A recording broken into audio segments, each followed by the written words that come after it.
Hey, good afternoon, everybody. Hey, thank you for tuning in today. I would like to take this video is going to be a little bit longer. It's going to be one of those.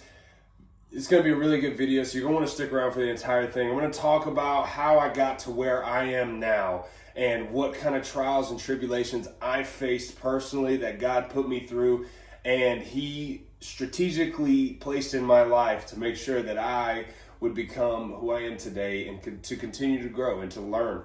And so today we're going to dive into a little bit about that. So this is going to be a little bit of a longer video. But so to get started, I played football I graduated from Villarica High School back in 2018. And I played football for 14 years. My mother had gotten me into football when I was about 4 or 5 years old. And I had played all through high school, middle school. I mean, I rec ball, I played football. And so I knew physical fitness. I was very active. I was very, I loved being outside. I loved being in sports. And, I worked out when I got into about 12 when I started working out. My dad introduced me to the gym, and, it was a battle because he said, well, he used to take me to the gym, and I wanted to work out with him, but he said, well, you got to be 12. So as soon as I turned 12, he got me a membership, and I started working out with him. And I was introduced to lifting at that age. I was doing it since I was 12, and I had no idea what it would progress into. I had no idea that it would take me on this journey of going and getting to be 280 pounds and then back down to being about 170. I mean, I lost so much weight later on in my story. And it came from that foundation of knowing about physical fitness and going to that when I knew I needed to train and knowing what I needed to really get into who I was and what I was going to do with my life. So I played football for about 14 years. And during, when I was getting ready to graduate, I was deciding, well, do I want to go play college football, or do I want to stop here, and do I want to continue with a job career, or see what else is out there for me and just go to college? And so I said, you know what? I'm not going to go play college football because of my knees. I did have bad knees at the time. I got injured a couple years prior, and it really messed with me mentally. I did not trust going out on the field and playing without me hurting my knees, and it turned into a mental blockage. So I decided to stop playing football, and I decided to just go on and start working. And I actually worked landscaping. So I got out of high school and started working in a landscaping job. And I did that for about 2 years, and I worked with some great people. And it eventually turned into, well, landscaping is not a end-all be-all career choice. I need to really figure out where I'm going and what I'm doing with my life. And I felt very lost. I did not know what was next. I didn't know where I wanted to go. And so really it was the summer of 2019.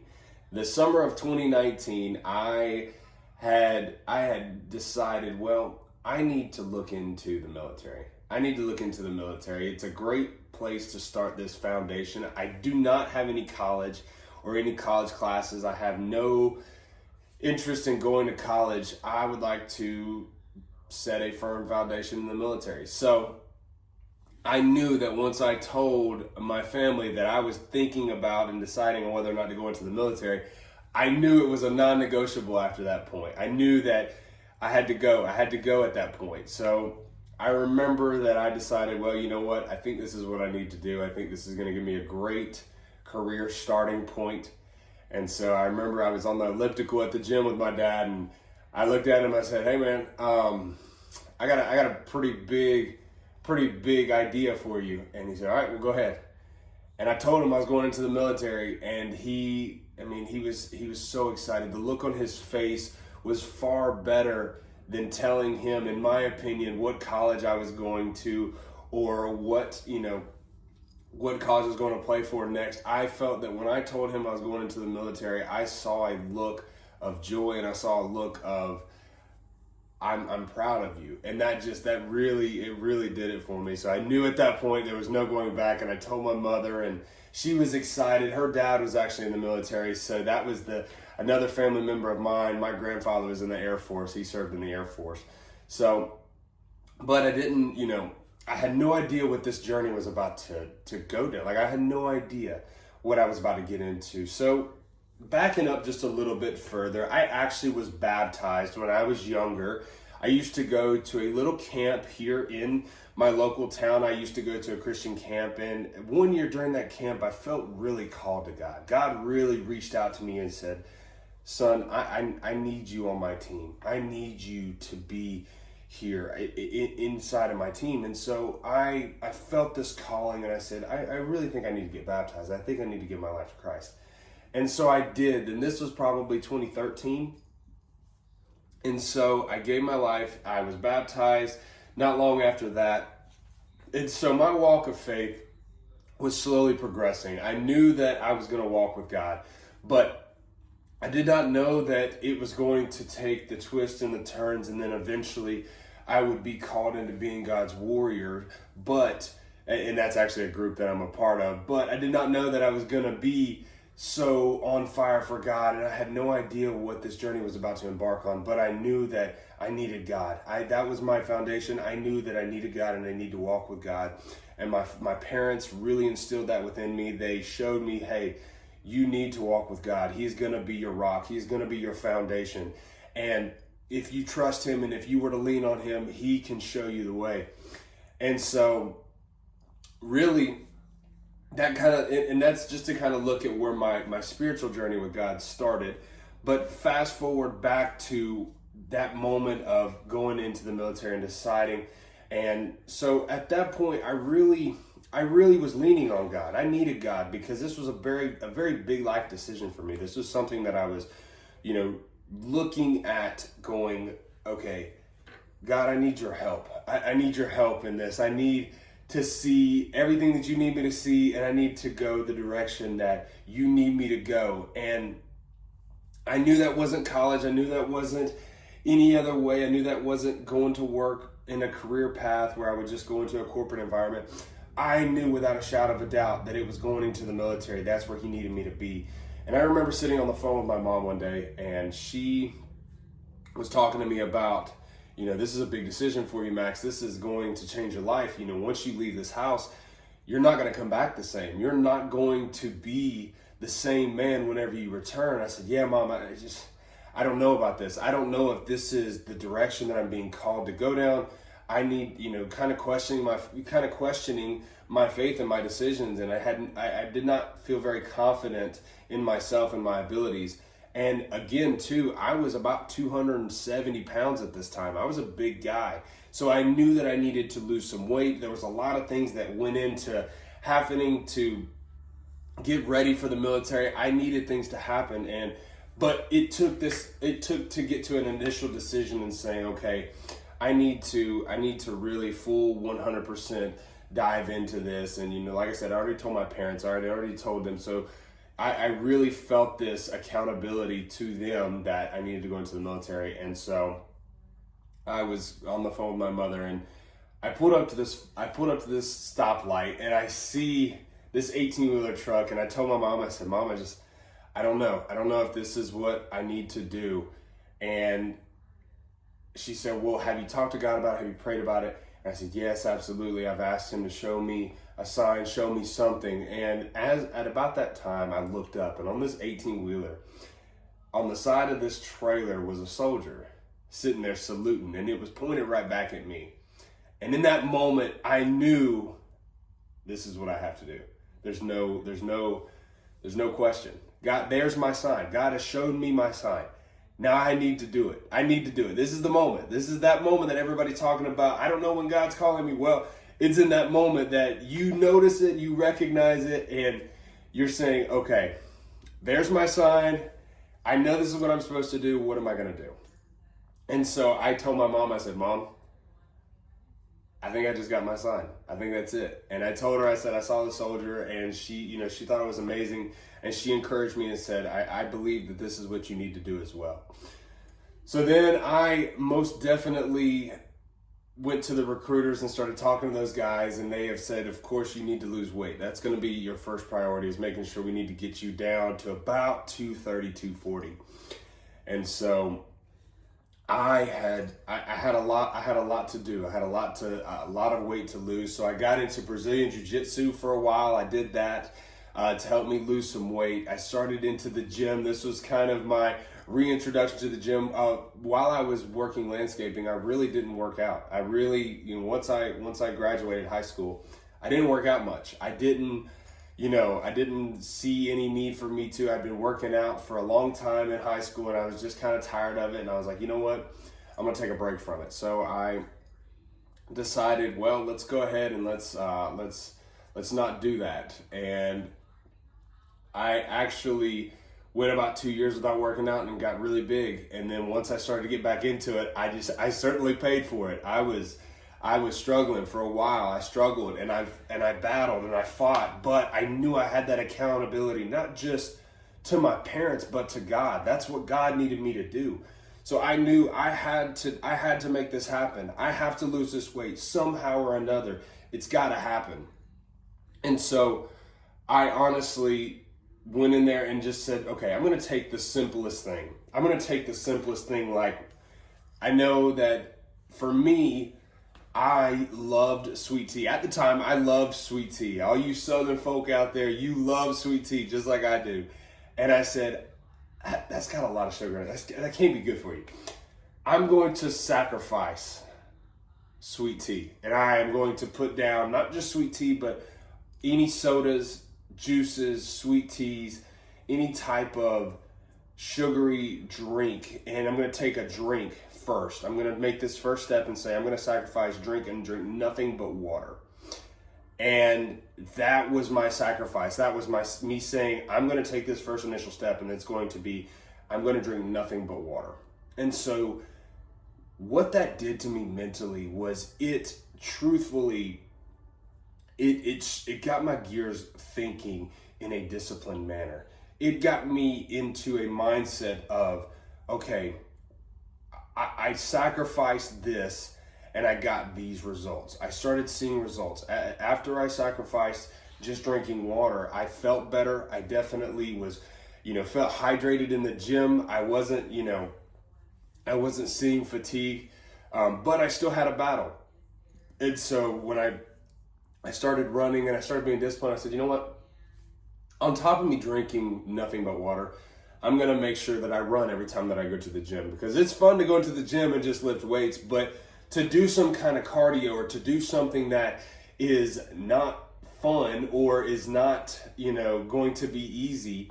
And running for me at 270 was not easy, by the way. That was not an easy task. So I needed to take that thing that was not easy, and I needed to make sure that I did it every single time.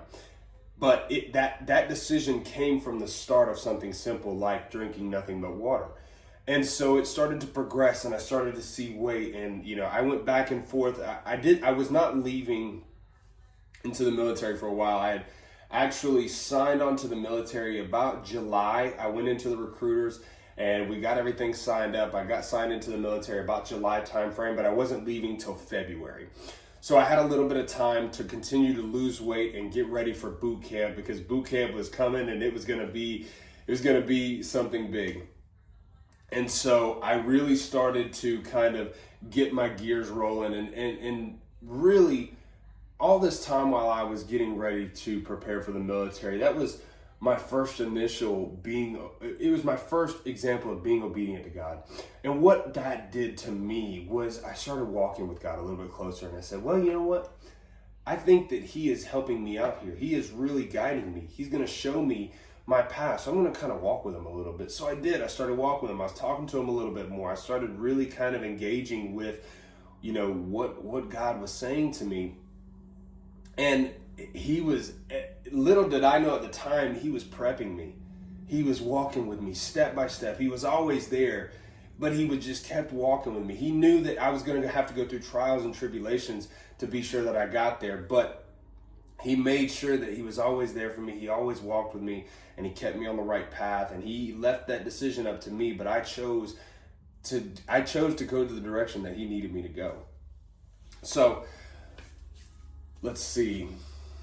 So now I'm going to go ahead and skip up to, I'm ready for boot camp. I got down to about 240. I'd stayed into the gym all through those 6 months working up, or however many months it was, working up to actually leaving for boot camp. And I got ready and I was leaving boot camp. Boot camp was it was really about 8 to 10 weeks. So boot camp for me was about 8 to 10 weeks before I left. That was what I knew. But I don't know if you remember or not, but what happened during 2020 February timeframe? COVID.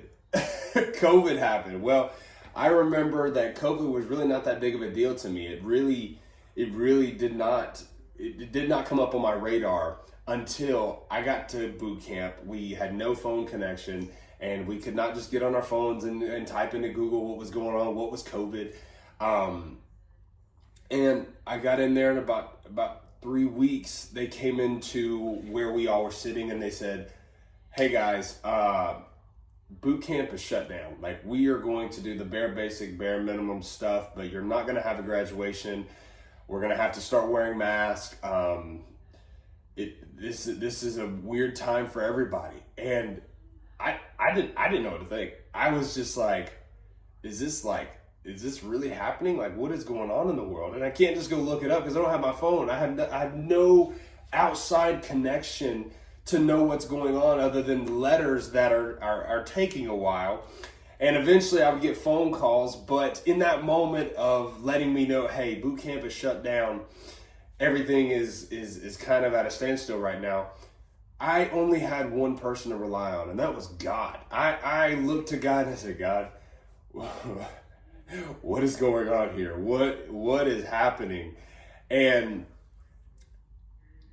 in that moment, I'm sitting there contemplating. I sit over with a group of friends, and I'm just we're all kind of taken back. We don't really. I'm trying to put myself back in that moment of what we felt, but it was confusion. We didn't know what was going on outside of that compartment that we knew. Like, we did not know anything. And I remember this guy walking up and he said, "Hey, I'm not really religious, but does anybody have a Bible that I could read? I feel like I need to read a Bible." And in that moment for me, time stopped. Time shut down for me, and I was just in that moment. And God was asking me, are you gonna give up the Bible that you had? I had one Bible. My dad had written a personal letter to me, and I love that Bible. I held it very close to me during boot camp, and it was the only Bible that I had. And I sat there in that moment and debated, well, am I going to obey God and give him this Bible, or am I going to sit here and, do my own thing and not step up and not be a standout for God? And so I sat there, and it felt like for an eternity, and it felt like I sat there forever. And eventually another guy stepped up, and that guy, he is a true example, but he stepped up and said, "Hey man, I got a Bible for you." And I said, you know what? That was a missed opportunity. That was a missed opportunity for me. I could have helped this guy out. I could have obeyed God, and I could have further, I could have actually helped this guy out, and I didn't. And that resonated with me. I said, I do not want to feel like this again. I do not want to actually blatantly disobey what he is calling me to do and what he's telling me to do. I'm going to make sure that every opportunity that I have, I will go after it, and I will answer his call. And so, fast forward about a year and a half, maybe 2 years later, I was getting ready to go on deployment. So I had, everything was going good. I had actually gotten to the fleet. I was actually stationed on the USS Harry S. Truman, which is an aircraft carrier. I was inside of the Aviation Intermediate Maintenance Department, which was a factory on the ship. We took care of maintenance on the ship.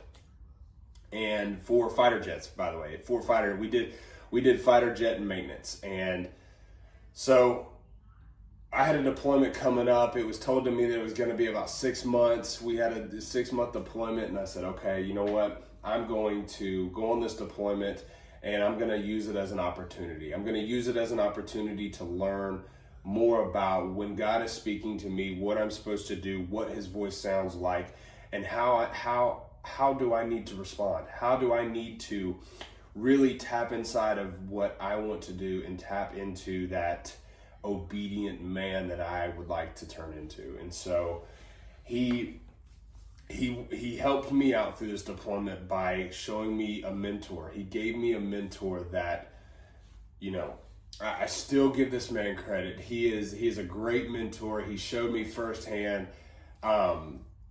He took me in and said, I'm going to help you out. I'm going to show you what I do. I'm not going to tell you what you need to do and not do it myself. He showed me through true leadership, and I watched this man, you know, in multiple occasions. And in all honesty, the thing that was so mesmerizing about this guy that I truly aspired was his happiness.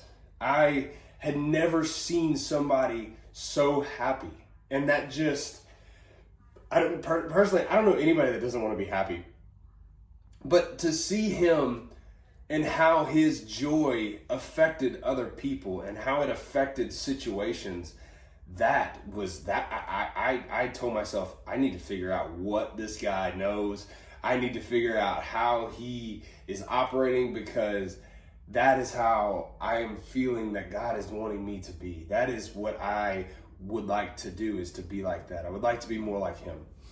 And so I watched this guy. I said, hey man, I would like to work with you. I'd work with you firsthand. And he said, okay, well, we're gonna, you know, we'll work together. We got to get this and lined up.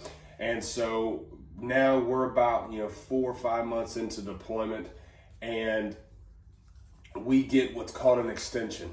So we get extended indefinitely. We don't know when we're coming home. There was about a 1.5-month period where we didn't know what we were gonna do. It was just we were just out there, and that was a real trying time for me, because there was no end goal. It was just, you come in here, you do the same thing every single day, you continue to work, you continue to grind, and you just keep going, you keep pushing, you keep fighting. And I needed a goal. I needed something. I needed an end game. I needed an end goal.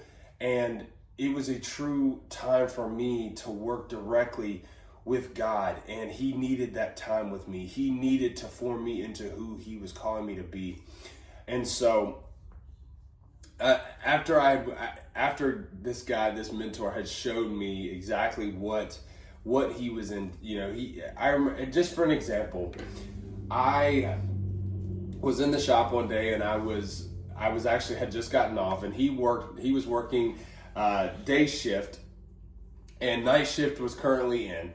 And he had just actually gone to bed. Gone to his rack, and we were working on an engine, and something was not going together right. Tensions were high, right? We had just been told that the deployment had been extended. We were away from our families, and tensions were really high, and people were getting mad. I mean, there were some serious frustrations out in the shop. And I remember, they did not want to go get this guy. They did not want to go get my mentor. They didn't want to go get him.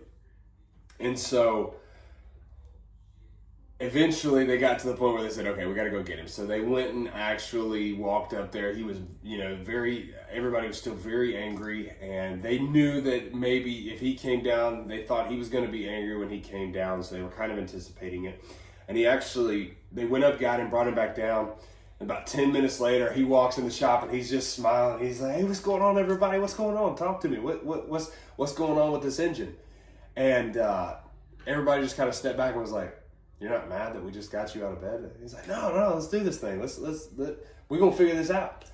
And that just took everybody back. And I watched the whole room flip. I mean, just like that. Everybody went from thinking negatively and being frustrated and angry, and they weren't like that anymore. They were truly influenced by him.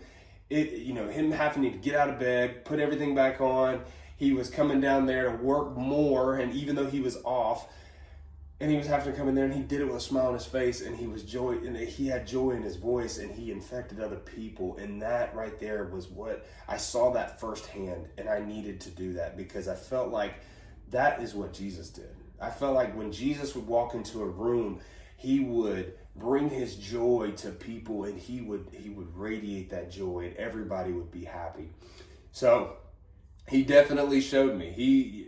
After watching him and paying attention and working with this guy, he really kind of showed me how to be happy and how to be joyful. And that's for another video that I can talk about later on, how he really trained me to be more self-confident and to walk with a smile on my face, because I used to be that guy that was walking around angry and had that "don't talk to me" look on my face. I decided that wasn't for me anymore. That was not something God was needing me to do. He needed me to do something different. So going back into deployment, deployment ended up being 9.5 months. And so after the deployment, I got back and I reunited with my wife, and it was so great. We had never been through anything like that, and it really united us together. We came back stronger than ever, and I'm so thankful for her and supporting me through that time, because it was a very much needed time for me and God. I needed that to connect more with God, and that was huge for me. And so once I got back, I started what you now see as Spiritual Lift. And I felt that the same way when I wanted to walk into a room and you feel my joy, I knew that I loved fitness. I loved the gym. I needed to walk into the gym, and you were going to see the cross. You were going to see this logo that I created. It's actually a cross with weights at the bottom of it. I knew that I was going to stand out and represent for God in the gym, because that's what I love doing. And I've always heard that you should probably bring God into whatever you love to do. And I knew that I loved fitness, and so I brought God into fitness. And so that's where Spiritual Lift got started, and I started creating clothing. And I wore this actual shirt a couple of times in the gym, and people were like, "Hey man, I like that logo. Do you have any more, shirts or anything like that?" And so I started to actually continue to make shirts, and I continued to, design different things as the time went on. And about 2 years later, I decided, okay, I'm going to go ahead and get out of the military.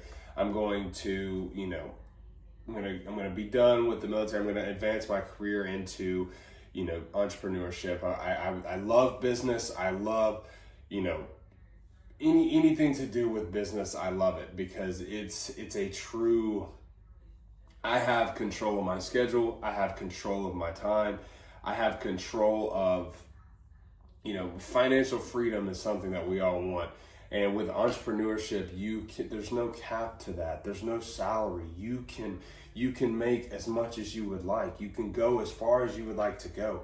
There's no cap to how much you can do with entrepreneurship. And two, I knew it was a great way for me to really do what God was calling me. I felt God was calling me to start a business like Spiritual Lift, to make sure that I was wearing what I wanted to represent. I say a kingdom representative.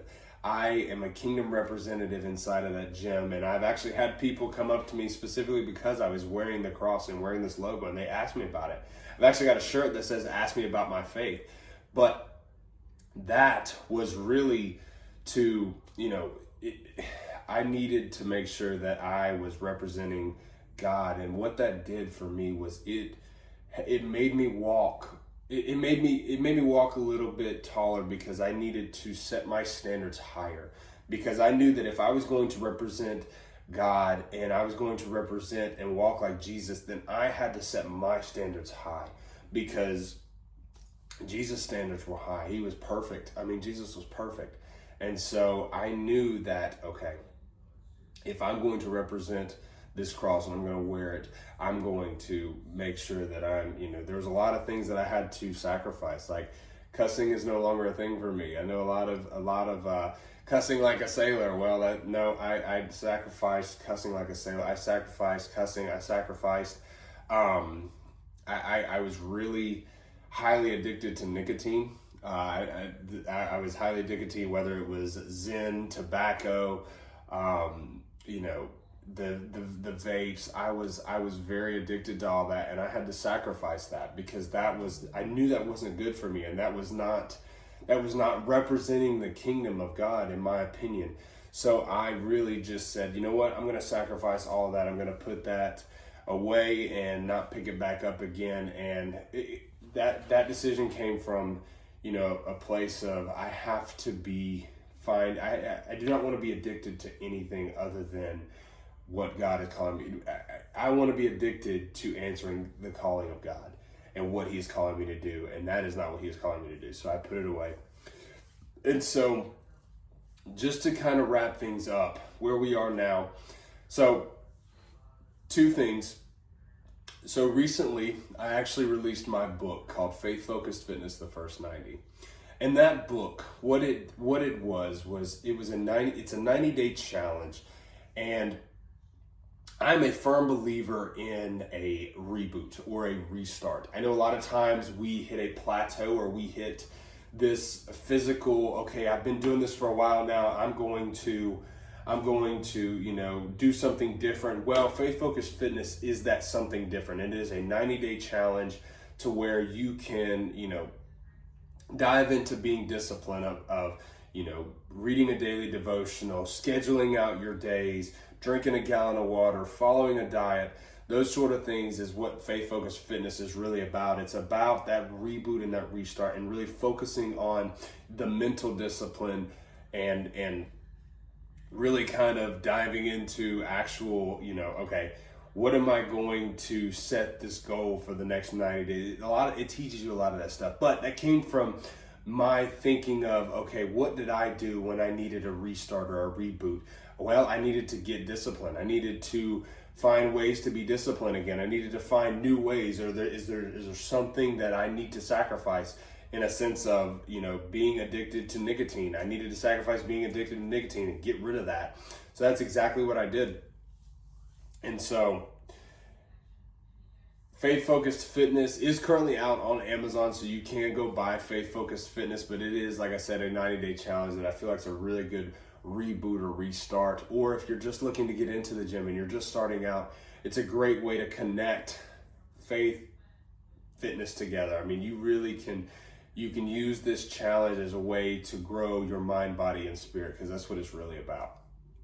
And then also, to go along with that book, I did start Mindful Momentum, which is my coaching company, where I walk you through that book. I can coach you through that book. Say you would like somebody to hold you accountable, or you would like to go into deep detail about your daily scheduling, or you would like to talk more about your goals and how you can advance those goals and how you can get closer to those goals, and you would really like some help with that, hey, Mindful Moment, I'm more than happy to help you out with that. And that's exactly why I started my coaching business, so that way I could help you through that book and talk you through it and walk each step of the way with you through that. And so the next thing that I became a part of is a group called God's Warriors. Now, God's Warriors is a group that's been around for quite a while. They've been around since '96. And it was started by one man going around, and he would go to these different schools, and he would basically do these really cool lifts, and then he would give his testimony and talk to people. He would talk to the kids about Jesus. And so I found this group not too long ago, and I decided I would like to be a part of that, because I feel, this is perfect. It's lifting and it's talking about Jesus. And so I knew that this was something great to be a part of. And little did I know it was going to be something so special, so great. I love God's Warriors. I love being a part of God's Warriors. I've never actually spoke in public before. I've never done actual public speaking. And so that was a great opportunity for me to start, because I had been thrown in and gone, hey man, you're going to start speaking today. You're going to do this, this, and this, and you're going to be in front of all these people and all these kids, and ready, set, go. And so I slowly started to get better at public speaking, but the approach that I went with that was, okay, I'm going to take that thing that makes me uncomfortable and I'm going to get comfortable doing it. So I knew that I was uncomfortable speaking in public. So I went to the guy who owns God's Warriors and I said, hey, I would like to speak every single event. I'm going to make sure that I get comfortable at this uncomfortable thing that I don't like doing. I'm not going to avoid it. I'm going to take it head on. And so that's exactly what I did. And now I'm speaking pretty regularly at our events. We go to different schools, but we are making advanced moves with God's Warriors. Just kind of a sneak peek. There is something potential in the works right now for God's Warriors that could be for all my young men out there who are looking for some mentorship and are looking for some help. So I'm super excited about where God's Warriors are going. I'm super excited about where Spiritual Lift is going, Mindful Momentum, Faith Focused Fitness. We are really making some major moves here with different avenues, whether it's the book, whether it's coaching, whether it's, God's Warriors and speaking to people and going out and actually doing a ministry. We're really making some great advance. I'm so excited, but that's a little bit of me. I'm going to make multiple videos like this about little segments of that entire story. I'm going to talk about, my marriage. I'm going to talk about, my fitness life. I'm going to talk about my military life. I'm going to talk about my business life. I'm going to talk about different things. This was a great introduction video. This is a kind of the start of where this is going. But I knew that I needed to do something. I need to do it within the next 24 hours. And I had this idea of I need to tell my story and get it out there and start making longer videos like this, because I do actually post daily to Instagram. So a lot of you follow my Instagram page, but this was kind of a little bit longer talk. But I do appreciate all of you tuning in and listening, taking a little bit of time today. So I love each and every one of you and I appreciate your time.